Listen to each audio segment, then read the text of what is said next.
Marseille retient l'attention ce soir une nouvelle fois et nous sommes avec le ministre de l'Intérieur, Gérald Darmanin. Bonsoir, monsieur le ministre de l'Intérieur. Je dis retient une nouvelle fois l'attention de la plus dramatique des manières et c'est presque une habitude, c'est-à-dire à cause des règlements de compte liés au trafic de drogue. Un adolescent de 14 ans qui a été tué, un autre du même âge blessé, un enfant de 8 ans aussi touché. Cela s'est passé cité des Marronniers. Vous confirmez, c'est bel et bien lié au trafic de drogue, monsieur le ministre ?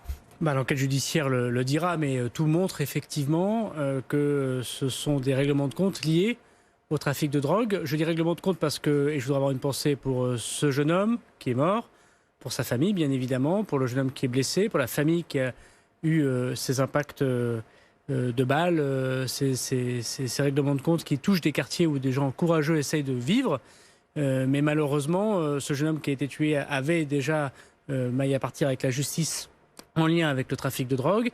Et on sait que la police nationale, les CRS, est encore ce jour-là, quelques heures avant, dans cette cité pour faire des opérations. Malheureusement, on sait que ces règlements de compte viennent pour la guerre des territoires, pour la guerre de la drogue. Alors depuis le mois de juin, c'est une guerre des bandes, ce sont des victimes d'une guerre des bandes, ce à quoi on a assisté à Marseille. Depuis le mois de juin, il y a une augmentation des règlements de compte à Marseille, qui sont à la fois le fait que nous avons un gros travail de la police nationale pour démanteler des réseaux. Et donc, quand des gens sont en prison, quand des gens sont en fuite, en Algérie, au Qatar, eh bien, il y a d'autres réseaux qui essayent de prendre le pouvoir et ça fait ce genre de règlement de compte. Et en même temps, je veux dire que depuis 10 ans, le nombre de règlements de compte ont baissé à Marseille, ont été divisés par 2. Mais il y a encore beaucoup de travail, parce qu'il y a encore beaucoup de quartiers qui connaissent la loi des trafiquants de drogue. Et tout est fait pour lutter contre cette loi. Et vous venez de dire, quand des gens sont en fuite en Algérie ou au Qatar, qui sont ces gens qui fuient en Algérie? Il y a des mandats d'arrêt internationaux contre des grands trafiquants de drogue. Il faut savoir aujourd'hui que les trafiquants de drogue, ils utilisent Internet, ils utilisent des messageries cryptées, ils regardent sur les containers des mers du monde par géolocalisation leur arrivée de la drogue sur le continent européen. Chacun sait que par les ports, chacun sait que par l'Espagne, des go fast remontent et que les quantités d'argent échangées dans ces points de deal, en bas des immeubles, près des écoles, près des commerces, c'est parfois 100 000 euros par jour. Et on voit bien que lorsqu'on a ce genre de fortune possible d'argent sale, alors effectivement, les règlements de compte sont là. En plus, il y a une militarisation aujourd'hui du trafic de drogue. Les arrestations que font les policiers, ils ont fait, premier semestre, 8000 trafiquants arrêtés. Jamais l'État français n'avait été aussi sévère avec les trafiquants. Sur ces 8000 personnes, 60% d'entre eux avaient des armes. Et parfois des armes de guerre. Quel type des kalachnikovs, c'est pas des fusils d'assaut. Donc évidemment, nous avons affaire aujourd'hui à une sorte de réaction des trafiquants contre l'activité de la police. Mais vous disiez que la victime de 14 ans était connue des services de police. Quel était son profil? Écoutez, moi je veux d'abord respecter le deuil qui touche cette famille, parce qu'un enfant de 14 ans qui aujourd'hui est mort, c'est un échec pour toute la République, évidemment. Quand bien même il serait avec ou en lien avec bien sûr. Mais quel rôle jouait-il? Encore une fois, je ne veux pas aujourd'hui dire autre chose que nous avons tous failli. Sans doute que l'éducation nationale, la sécurité, le fonctionnement d'un État, d'une collectivité faille lorsqu'un gamin de 14 ans est tué et lorsqu'un gamin de 14 ans est blessé. Mais ça veut dire que pour les trafiquants, la vie d'un enfant de 14 ans... Ça veut dire qu'il faut que l'on sache une chose, c'est que la drogue, c'est l'offre et la demande. Et je veux dire ici à vos spectateurs que quand on consomme du cannabis, quand on consomme de la cocaïne, ça peut apparaître récréatif comme ça, et en fait vous faites vivre des gens qui exploitent des enfants, mais de 14 ans, de 12 ans, de 11 ans, de 10 ans, qui font le chouf, parce qu'ils savent très bien que lorsqu'ils se font arrêter par les policiers, ils ne risquent pas la même peine que lorsqu'on est majeur. Ils exploitent avec des règlements de compte, on le voit, mais aussi avec de la torture parfois. La police judiciaire peut vous en parler bien mieux que je ne peux le faire. L'exploitation de personnes humaines, on fait venir des gens qu'on fait dormir dans des caves pour pouvoir tenir des barres d'immeubles. Parfois on les fait venir d'ailleurs, des étrangers en situation régulière, des mineurs. On exploite des pauvres gens qui ont des appartements HLM et qui doivent se taire pour cacher l'argent, cacher la drogue, ce qu'on appelle des nourrices, et on essaye d'imposer la loi du plus fort, et on fait partir cet argent à l'étranger, et parfois on finance des réseaux criminels et terroristes avec l'argent de la drogue. Fumer du cannabis, avoir de la cocaïne sur soi, c'est de faire de soi complice de la mort de ce jeune homme. Oui, mais donc vous pointez du doigt la responsabilité de l'acheteur aussi, bien sûr, du consommateur. Pourtant, aujourd'hui, il écope d'une simple contravention. de 200 €. Alors, il faut ou d'une amende. Donc, faudrait savoir. Est-ce que on minimise en donnant qu'une amende ou pas alors? Ce n'est pas tout à fait juste. Aujourd'hui, l'amende forfaitaire délictuelle, 100 000 ont été mis depuis le 1er septembre. C'est non seulement une amende, mais c'est une amende qui est sur le casier judiciaire, ce qu'on appelle une amende pénale. Et auparavant, la consommation de cannabis dans le métro, dans la rue, n'était pas pénalisée. C'est pas vrai. Moi, j'ai été maire de Tourcoing. Quand les policiers arrêtaient quelqu'un qui fumait un joint dans le métro de Tourcoing... Mais il y a une banalisation bien sûr, parce qu'il y a une banalisation de la consommation, parce que des gens, des hommes politiques, des personnalités importantes considèrent que désormais il faut pouvoir dépénaliser, tout ça n'est pas grave, alors que la drogue, ça tue tous les jours, 500 morts sur la route, par exemple, ça déscolarise, des enfants de 14 ans qui ne sont plus à l'école et qui font le chouf, par exemple, mais chacun sait aussi que ça déscolarise ceux qui en consomment, et puis ça crée ce désordre qui confine dans certains quartiers populaires à la loi du plus fort. Et la police, vous savez, aujourd'hui, on a mis 300 policiers de plus à Marseille. 2 unités de CRS qui sont tout le temps présentes. On y met des moyens considérables, mais la lutte contre la drogue, c'est une bataille qu'il va falloir encore accélérer. Et de quelle manière l'accélérer alors? Parce que vous venez de dire vous-même, vous avez mis des renforts. Le taux d'élucidation est plutôt bon d'ailleurs du côté des affaires à Marseille. Comment accélérer? Il faut continuer, on est à quasiment... Avec des hommes supplémentaires, des moyens supplémentaires? Il faut faire tous azimuts aujourd'hui. D'abord, il faut que les maires, et je sais que les élus, quels que soient les élus, doivent travailler sur l'urbanisme. Aujourd'hui, les policiers sont des urgentistes. Mais on doit casser ces barres d'immeubles, évidemment avec des venelles. On doit mettre des caméras de vidéoprotection. Il n'y a pas assez de caméras de vidéoprotection dans une ville comme Marseille. Qui sont elles-mêmes cassées ensuite par les dealers ou par les guetteurs. Oui, mais pardon de parler de mon expérience de maire, c'est cassé, mais il faut que la République remette la caméra dès le lendemain. Et je peux vous assurer que quand vous faites ce travail de carreau cassé, comme disait le maire de New York, Rodolphe Giuliani, c'est vous qui imposez la loi. Bien sûr, il avait dit tolérance zéro aussi. Mais bien sûr, mais il était parvenu. Là, on a tolérance zéro à une époque avec un président de la République ancien que vous connaissez bien, Nicolas Sarkozy. Ça n'a pas empêché non plus le trafic de se développer. Mais il n'y a pas de tolérance aujourd'hui pour le trafic de drogue. C'est un mythe, la tolérance zéro? Non, mais il n'y a pas de tolérance pour le trafic de drogue. Aujourd'hui, au premier semestre... Mais ils sont là, il est là le trafic de drogue. Et à Marseille, il est endémique. Mais monsieur, je vais avoir 40 ans, j'ai toujours vu du trafic de drogue dans mon pays et il y a fort à penser... Donc c'est un constat d'échec? Oui, bien sûr que c'est un constat d'échec. Nous devons tous travailler pour améliorer les choses, mais nous gagnons une bataille. Je regarde le premier semestre. 40% de saisie de plus de cannabis. C'est-à-dire que nous touchons bientôt les 60 tonnes en un semestre de saisie. Plus de 90% de saisie de cocaïne en plus. Je constate 8000 trafiquants arrêtés. Et nous voyons les moyens désormais qui sont mis de la police nationale et de la gendarmerie. On arrive à faire d'excellentes affaires, de démanteler des points stupes. Mais c'est vrai que ça rapporte tellement d'argent. On a tellement laissé faire. Il y a des pays, vous le savez, il y a des narco-pays pas très loin de nous, qui produisent, qui consomment, qui vendent. Le port de Marseille, le port du Havre, les autoroutes qui vont du Pays-Bas à la Belgique. Est-ce qu'ils collaborent suffisamment, ces narco-pays, dans la lutte contre les stupéfiants? Mais nous devons leur tenir le discours de vérité. Est-ce que le Maroc collabore suffisamment? Est-ce que l'Algérie collabore suffisamment? Moi, je ne veux pas faire de procès à dominem, mais ce qui est certain, c'est que des pays du Maghreb, vous avez tout à fait raison, des pays du nord de l'Europe, moi je pense aux Pays-Bas, des pays d'Amérique du Sud, parce qu'on a les Antilles. Ils ne vous aident pas suffisamment? Ils nous aident, la coopération avance, on a fait de très belles affaires au Maroc très récemment. On a arrêté des personnes, des grands délinquants internationaux à Dubaï il n'y a pas si longtemps que ça. Mais ils peuvent faire mieux. Mais nous pouvons faire beaucoup mieux. Beaucoup mieux. Ils peuvent faire mieux. Nous pouvons, collectivement, ils peuvent faire mieux et nous pouvons faire beaucoup mieux. Qu'est-ce qu'on peut répondre, monsieur le ministre, aux policiers qui ont un sentiment d'épuisement quand même? Parce que vous dites on défait un point de deal par jour, néanmoins ils se reconstituent juste après et puis ils disent aussi, certains d'entre eux, qu'ils perdent beaucoup de temps à donner des amendes forfaitaires délictuelles. Alors moi je viens de passer 5 jours à Marseille avec les policiers, j'ai encore rencontré les syndicats ce matin, c'est pas ce qu'ils me disent. Ils sont au contraire, je les trouve extrêmement motivés, dans des situations extrêmement difficiles. Je voulais avoir une pensée pour le brigadier Masson qui est mort d'un règlement de compte à Avignon, voilà quelques semaines. Donc aujourd'hui, les policiers, ils sont la cible aussi des trafiquants de drogue. Et dans ce contexte extrêmement difficile, je peux vous dire qu'ils se sentent utiles à la société. Et je veux dire à chacune et à chacun qu'à chaque fois que pendant une journée ou 2 journées ou 3 journées, on arrive à démanteler un point de deal, c'est du repos pour tout le quartier et c'est la reconquête ensuite, pas que de la police, de la ville de Marseille, si on parle de Marseille, de l'éducation nationale, de la justice, des médiateurs sociaux, des acteurs sociaux, de l'emploi qui doivent prendre le relais. Et alors, ce que je veux dire, pour répondre à l'interrogation des policiers, c'est qu'ils ne sont pas les seuls. Et que le travail voulu par le président de la République, c'est que tout le monde doit s'occuper de la lutte contre les trafics de drogue. Les policiers, vous savez, comme les gendarmes, c'est des urgentistes. C'est comme quelqu'un qui arrive, quelqu'un a fait un AVC, voilà, on essaie de le soigner, on essaie de le sauver. Mais ce n'est pas le médecin urgentiste qui va structurellement donner une meilleure santé à la personne qui vient d'avoir un AVC.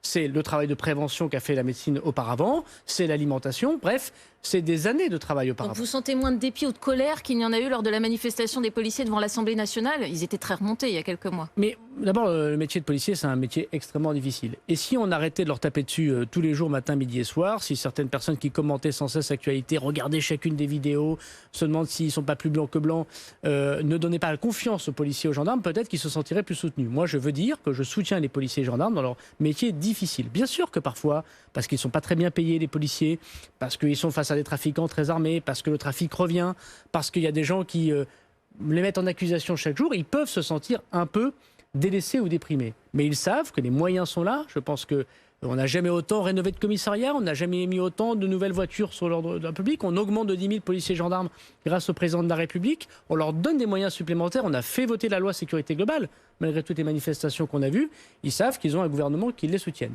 Ce que je veux dire, c'est que s'il n'y avait pas de consommation de drogue, il n'y aurait pas de trafiquants de drogue. Et c'est chacun d'entre nous qui doivent bien comprendre ça. S'il n'y a pas de demande, il n'y a pas d'offre.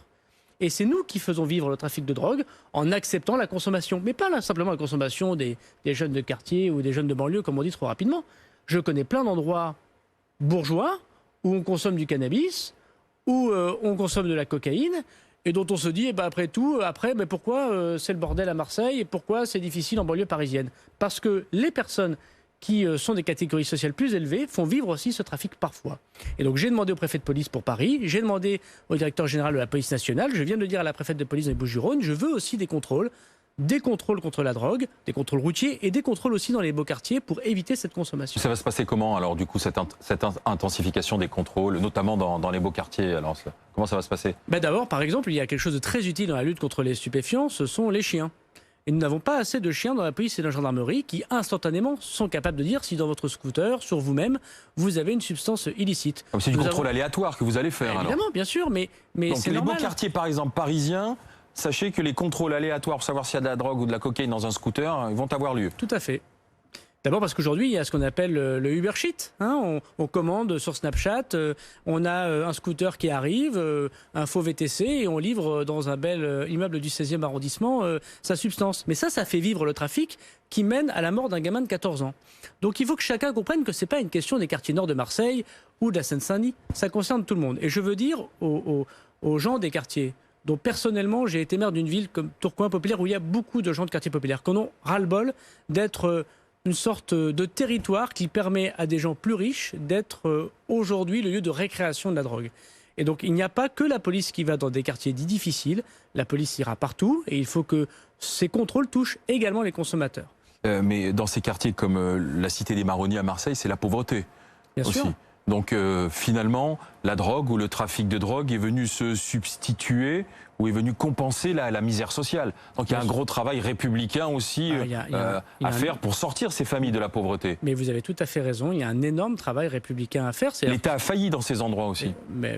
Ou alors où vous pointez plutôt la responsabilité des familles? Non, mais je pense que tout le monde peut se dire qu'on peut faire mieux. L'autorité parentale, c'est sûr, doit être au rendez-vous. Mais quand vous êtes une femme seule qui élève 4 gamins dans un appartement HLM où vous bossez à mi-temps et vous devez faire 3 quarts d'heure pour aller travailler, c'est pas super facile. Et je vais pas, moi, aujourd'hui, ministre de l'Intérieur, donner des leçons à cette mère de famille qui essaie de s'en sortir.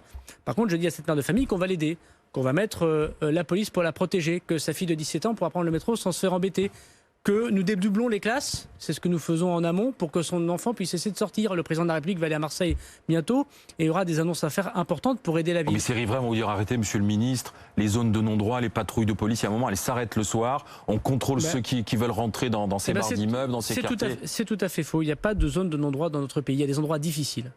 Il n'y a pas d'endroit où la police nationale ne va pas. Vous jouez sur les mots, vous faites de la sémantique. Non, je vous le dis. Non, parce que ce serait insulter les policiers qui, parfois, moi j'en connais, des types de la BAC, qui font à 2 ou à 3 dans une voiture, qui rentrent à 3h du matin dans les quartiers où ni vous ni moi n'irait sans doute, et qui courageusement tout seuls y vont. Il y a des endroits qui sont très difficiles pour la police nationale, c'est vrai, mais ils y vont partout. Et aujourd'hui à Marseille, par exemple, c'est un contrôle toutes les 2 heures par les CRS. C'est vraiment, il faut que vous compreniez que nous essayons de regagner du terrain.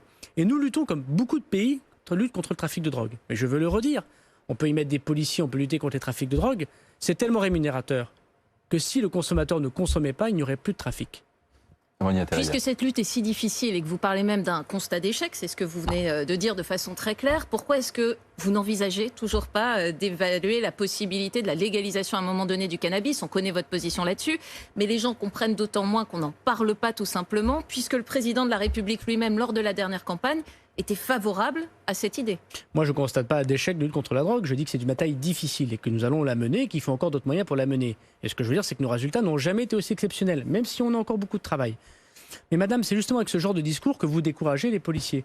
C'est justement avec ce genre de discours où le gamin de 13 ans est peut-être devant sa télé et avec sa maman qui lui dit « il ne faut pas que tu consommes de la drogue parce qu'il faut que tu travailles à l'école », vous dites « regarde, les gens à la télévision, ils pensent qu'on peut légaliser... » excusez-moi, du poison. Encore une fois, Emmanuel Macron lui-même le pensait lors de la dernière campagne présidentielle. Le trafiquant de drogue, vous pensez que celui qui gagne 100 000 euros d'argent liquide par jour, 100 000 euros d'argent liquide par jour, c'est légalisé, alors il va aller se déclarer aux URSSAF, aux impôts, il va payer ses acédiques, il va payer des cotisations sociales, puis il va avoir une petite échoppe à Marseille et il va vendre désormais son produit. Mais pas du tout. Des États l'ont fait. Mais les États, c'est un échec. Mais regardons les choses les yeux dans les yeux. Si c'est un échec, ils seraient revenus ils ne sont pas revenus sur la légalisation. Une grande partie de ces États et l'opinion publique, au contraire, revient sur ce genre de légalisation. Moi, je suis très opposé à la légalisation, à la dépénalisation. Parce que la drogue, c'est du poison. Ce n'est pas récréatif. Et ça pourrit des familles. Et ça pourrit une société. Voilà. Je ne suis pas un ministre qui ose dire parce que c'est difficile, parce qu'il peut y avoir des échecs, parce que c'est compliqué et qu'on peut se faire critiquer. Lavons-nous les mains, légalisons cette merde. Moi, je ne serai pas ce ministre-là. Alors, est-ce notamment grâce à votre influence que le président de la République a changé d'avis sur ce point? Le président de la République, je ne pense pas qu'il ait changé d'avis. Il a évoqué un sujet qui est tout à fait différent, qui est celui du cannabis thérapeutique que met en place ce ministre de la Santé et des Solidarités. Ensuite, sur la légalisation du cannabis, il a toujours été extrêmement opposé. Je suis son ministre de l'Intérieur, j'étais son ministre des Douanes pendant 3 ans auparavant. Et il donne des moyens à la police nationale qu'ils n'ont jamais eu pour lutter contre les stupéfiants. Nous avons créé, c'est un peu technique, mais l'OFAST, c'est une DEA à la française, pour ceux qui regardent les films américains, pour non seulement agir sur les consommateurs et les points de deal en bas des immeubles, mais pour aller choper, pour aller attraper les délinquants internationaux qui sont à Dubaï, pour aller discuter avec les Colombiens, pour mettre les personnes sur écoute, pour comprendre comment fonctionnent des réseaux extrêmement organisés et criminels. Les gendarmes ont fait grâce à Encrochat, c'est-à-dire un téléphone crypté qui reliait l'intégralité d'une grande partie d'une criminalité, de très belles affaires pour attraper les gros poissons, comme on dit. Je n'ai jamais eu, comme ministre de l'Intérieur, autant de moyens donnés par un président de la République pour lutter contre la drogue. Monsieur le ministre de l'Intérieur, puisqu'on parle de la drogue, ça m'a renvoyé une image, celle des champs de pavots en Afghanistan. Les talibans vont devenir les maîtres des champs de pavots. Le ministre de l'Intérieur, quand il regarde la situation de l'Afghanistan, vous allez faire quoi? Renforcer les moyens de renseignement, renforcer les moyens de surveillance aussi aux frontières face à ce flux migratoire qui risque d'arriver, comme l'a dit le président de la République? Bon, d'abord, j'ai une pensée pour bien sûr tous les Afghans qui ont aidé notre pays, que nous rapatrions en ce moment même, et pour le peuple afghan qui subit l'arrivée des talibans. Deuxièmement, je veux remercier aussi les policiers français qui jusqu'au dernier moment ont protégé l'ambassade de France et les Afghans au péril de leur vie. C'est un point très important parce qu'on n'a pas parlé, c'est très discret, mais ils ont fait un travail absolument formidable et j'aurai l'occasion de les récompenser avec le président de la République. Les hommes du RAID notamment. Et puis, pardon ? Les hommes du RAID qui étaient sur place. Il y a eu des hommes du RAID, il y a eu des policiers du rang, comme on dit, il y a eu des agents du ministère de l'Intérieur qui étaient là-bas pour faire des visas, pour aider les Afghans jusqu'au dernier moment pour les rapatrier. Et la France et ses fonctionnaires ont été à la hauteur d'une grande nation comme la nôtre. Et puis après, oui, je me pose 3 questions avec l'Afghanistan, personnellement en tant que ministre de l'Intérieur. D'abord, la protection des Français. On sait tous que ça peut être une base du terrorisme, l'Afghanistan. Et donc nous devons faire attention à qui nous accueillons sur notre sol. Et nous devons faire attention à ne pas reconstituer, ce qu'a dit le président de la République, un laboratoire du terrorisme. Deuxièmement, une immigration massive, non contrôlée, qui pourrait, comme en 2015, poser des tas de problèmes. Pas simplement pour les pays européens, mais pour les immigrés eux-mêmes. Il faut pouvoir les accueillir dans de bonnes conditions, il faut pouvoir accepter ceux qui ont le droit d'asile et refuser ceux qui n'ont pas le droit d'asile. Et moi, je n'aime pas la polémique qu'il y a eu parce que c'est une polémique qui joue sur la misère des gens et sur les mots qu'a utilisé le président de la République, alors que nous sommes déjà le premier pays qui accueillons les Afghans en Europe. 10 000. Et troisièmement, nous avons effectivement un problème de drogue en Afghanistan, puisque on dit qu'entre 10 et 15% du PIB de l'Afghanistan, c'est effectivement la drogue. Et puisque vous souhaitez contrôler ces flux d'immigration, est-ce que vous êtes en mesure de nous donner un chiffre, une perspective sur le nombre de réfugiés afghans qui pourraient arriver en France? La Grande-Bretagne dit par exemple 20 000 sur 5 ans, l'Allemagne dit 10 000 dans les mois à venir. Que dit la France? Mais la France, elle accueille, vous savez, déjà beaucoup de personnes, et Non, notamment mais sur les beaucoup d'Afghans. perspectives Mais à la venir. France, elle a déjà, vous savez, comme vous l'avez dit vous-même, monsieur, accueilli 10 000. C'est la première demande de droit d'asile qui est donnée en France, c'est les Afghans. Donc il y a beaucoup de pays européens autour de nous qui donnent des leçons. Et moi, je suis très heureux que les Anglais veuillent bien accepter des Afghans. Et comme il y en a quelques-uns, effectivement, qui veulent passer en Angleterre, j'aurai l'occasion de contacter la ministre de l'Intérieur pour qu'on puisse effectivement pouvoir amener ceux qui veulent rejoindre leur famille en Angleterre le faire. Aujourd'hui, la France, elle est extrêmement claire. Elle accueille de façon extrêmement nombreuse tous ceux qui ont aidé notre pays. Nous accueillons en ce moment même, vous voyez les avions, tous ceux qui, depuis longtemps, aident la France. Et puis demain, lorsque des personnes se présenteront en Europe, nous souhaitons qu'il y ait une procédure d'asile unique. Je l'ai dit hier avec mon homologue allemand pour l'ensemble des pays européens. Nous avons la même position que l'Allemagne sur ce point. Nous demandons un Conseil européen des ministres de l'Intérieur pour en parler. Une procédure unique d'asile. Et puis lorsque les gens sont persécutés pour des raisons sexuelles, pour des raisons politiques, parce que les femmes sont persécutées, nous les accueillons comme l'a toujours fait la France. Et lorsque c'est une immigration qui n'est pas une immigration d'asile, nous nous réservons le droit de dire oui ou de dire non. C'est ça être un grand pays. La générosité, c'est pas dire n'importe quoi une fois que les choses sont passées sur les plateaux de télé à Paris. Parce que des gens, vous savez, se vivent ensuite des difficultés pour se loger, pour travailler, pour s'intégrer, pour parler français. Du coup, que répondez-vous à ces maires, Clermont-Ferrand, Rennes, Grenoble, Lyon, qui disent nous allons accueillir des migrants afghans. Vous êtes les bienvenus. Ils font de la démagogie, ils sont dans leur rôle. Mais moi, vous savez, quand j'étais maire, j'ai accueilli un certain nombre de personnes migrantes et je pense que la difficulté, c'est que la générosité qui est démonstrative n'est jamais une très bonne générosité. C'est de la démagogie ce qu'il je trouve personnellement que quand il y a générosité, on peut le faire, semble-t-il, sans utiliser la misère humaine ou les difficultés humaines. Mais je prends l'exemple de Madame Aubry, par exemple, qui n'a pas crié Urbi et Tourbi ce qu'elle faisait. Mais moi, je veux rendre hommage à Madame la maire de Lille. Encore hier soir, très tard, nous sommes eu au téléphone. Elle accueille des familles afghanes. Elle a demandé à l'État français de pouvoir les rapatrier. Elle les loge dans la ville de Lille. Elle le fait avec discrétion et avec humanité. On n'est pas d'accord avec Martine Aubry, chacun le sait. Et moi, j'aime bien la façon dont elle travaille. Donc, il y a plein de gens, vous savez, de droite, de gauche, qui sont touchés par les images de l'Afghanistan. Je pense que nous pouvons organiser, et chacun peut prendre sa part de cette difficulté. Mais il est évident que nous avons une réponse européenne à apporter. Ce n'est pas la France seule qui peut le faire. Et le président de la République n'a rien dit d'autre. Question qui a trait au Covid, si vous le permettez, et qui concerne les policiers, parce que les gendarmes vont devoir se vacciner. Tous les gendarmes qui sont au contact du public, les policiers non. Il y a une différence de traitement. Les policiers sont aussi au contact du public, sont aussi en intervention comme les gendarmes. Donc les gendarmes n'ont pas de syndicat, pas de chance pour eux, ils ont devoir de réserve. Les policiers ont la chance d'avoir un syndicat. Ils ont réussi à tordre le bras de leur ministre et à éviter la vaccination obligatoire. Je pense que vous devriez venir dans la réunion syndicale. Je ne suis pas sûr que les syndicats tordent le bras de leur ministre, mais il y a une discussion sociale qui est normale. Et il y a beaucoup de syndicats qui me demandent la vaccination obligatoire pour les policiers. Donc vous voyez, c'est plutôt l'inverse. Vous allez leur dire oui ? D'abord, je vous rappelle que les gendarmes, comme vous l'aurez compris, est un statut militaire. Et comme ils ont un statut militaire, par leur statut, nous pouvons contraindre à la vaccination obligatoire. Les policiers n'ont pas de statut militaire. Et si nous voulons contraindre les policiers, il nous faut une loi. Donc moi, je suis ministre de la République, je respecte les institutions. J'ai pris mes responsabilités et j'ai imposé aux pompiers de France la vaccination obligatoire, qui dépend du ministère de l'Intérieur. L'état d'urgence sanitaire arrivé, il y avait une urgence. On a choisi les médecins, le personnel médical que vous connaissez et les pompiers. Nous verrons si dans le prochain texte législatif qui va passer, j'oblige les policiers à se vacciner. Moi, je suis très favorable à la vaccination. Mais aujourd'hui, les policiers, je regarde les choses objectivement, ils sont à plus de 70% de vaccination. Ils sont très largement au-dessus de la population générale. Donc je me suis permis de faire une réunion avec les syndicats pendant ce mois d'août, les inciter à faire vacciner leurs collègues. Et si début septembre, je constate effectivement que nous ne sommes pas à quasi 100% de vaccination, je prendrai mes responsabilités. Et donc vous pourriez éventuellement passer à la vaccination obligatoire dans le courant du mois de septembre pour les policiers. Il est évident que les policiers doivent à la fois montrer l'exemple et par ailleurs accomplir leur mission sans être touchés par le Covid. Si je prends l'exemple des CRS, les CRS, ils doivent aller dans des hôtels lorsqu'ils font des déplacements en France pour faire de l'ordre public ou pour faire de la sécurisation. Si on a une partie des CRS qui ne peuvent plus faire leur travail de policiers parce qu'ils ne sont pas vaccinés, ne sont pas acceptés dans des hôtels, ça va poser un problème de mission de service public. Donc je ne rentre pas selon la vaccination, pas la vaccination, mais selon est-ce que les policiers font leur travail. Mais les policiers sont des gens intelligents, ils savent très bien ce qui se passe dans le monde autour d'eux. C'est notre travail, il y a des médecins de prévention de convaincre les derniers réfractaires à la vaccination. Il y en a très peu, mais il peut y en avoir. Là, on a 70%, vous dites, chez les policiers. Exactement, on a à peu près 70%. Vous voulez atteindre quoi, 100%? Bon, oui, on n'est pas très loin de 100%. Mais, mais vous savez qu'il y a toujours un plafond de verre, il y a toujours un moment où ça bloquera. Vous avez évoqué les gendarmes. Je constate que la ministre des Armées, dont dépend le statut militaire, a dit les gendarmes qui sont en contact avec le public. Donc tous les gendarmes ne sont pas concernés, tous les gendarmes ne sont pas en contact avec les publics. Bon, donc voilà, il n'y a aucune raison de regarder les choses différemment pour les policiers. Moi, j'ai confiance dans la relation que j'ai avec les policiers et le chemin vers la vaccination dans l'administration que je dirige est très important et n'est pas celui qui mériterait d'avoir le plus de probes. Samedi, il y a encore une journée de manifestation contre le pass sanitaire. Vous craignez que ce mouvement, au fil des samedis, ne se radicalise ?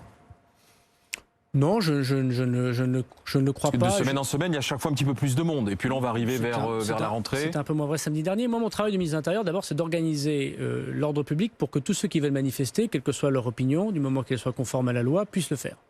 Et donc, je me sens d'abord responsable de la sécurité des manifestants. Donc, la France est un grand pays démocratique. On a le droit de contester le gouvernement, ses décisions, et le faire en étant protégé par la police et par les gendarmes. Quel beau pays que la France. Donc, je constate d'ailleurs que ça s'est extrêmement bien passé dans 99,9% des cas.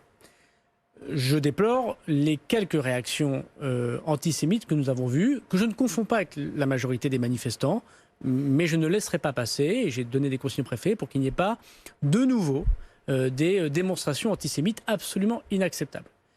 Troisièmement, moi, tant que les manifestations se tiennent en respectant à la fois les policiers, les gendarmes et le bien public, les gens ont le droit de manifester, et qu'ils soient 100 000, 300 000, 500 000, ce n'est pas mon travail que d'essayer de réduire les manifestations. Mon travail, c'est qu'elles se passent dans de bonnes conditions. À propos de ce pass sanitaire, les médecins sont inquiets qu'il y ait peut-être une 5e vague. Le variant Delta est finalement pire que prévu dans ses effets. Est-ce que le pass sanitaire pourrait être élargi à terme à d'autres activités si nécessaire, ou est-ce que c'est exclu ? Ou aller au-delà du 15 novembre. Pardon ? Ou aller au-delà du 15 novembre. Écoutez, moi je n'en sais rien. D'abord, on aura constaté que le 15 novembre, c'est malgré tout assez loin, vu les informations et ce que nous vivons depuis plusieurs mois. Le président de la République et les premiers ministres prendront les décisions qui les concernent. J'avoue que je ne connais pas les ressorts très compliqués qui amènent à ce genre de décision pas facile. Je constate que nous avons rattrapé notre retard en vaccination. Seule l'Espagne semble faire mieux que nous. Je constate, mais tous les jours, par les rapports de police, par mon expérience d'élu local, par le retour que j'ai d'un certain nombre de personnes, que le pass sanitaire est accepté par une très grande majorité de la population. Le maire de Toulon témoignait hier auprès de moi qu'il a fait faire des dizaines de milliers de personnes dans sa ville avec le pass sanitaire sans qu'il n'y ait aucun problème. Et je constate que malheureusement, dans certains endroits où il y a peu de vaccinés, par exemple les Antilles, la situation est extrêmement dramatique. Il faudra prendre des décisions qui ne sont pas électorales, mais qui sont pour les Français. Et je trouve que le président de la République, en juillet dernier, il a pris une décision d'homme d'État. Il n'a pas pris une décision de politicien ou de candidat. Il savait très bien que cette décision du pass sanitaire était compliquée. Mais il l'a fait parce qu'il a pensé à l'intérêt général. Et je pense que nous avons la chance d'avoir un président de la République qui pense à la France et pas forcément à la prochaine élection. Merci Gérald Darmanin, ministre de l'Intérieur, d'être venu sur BFM TV.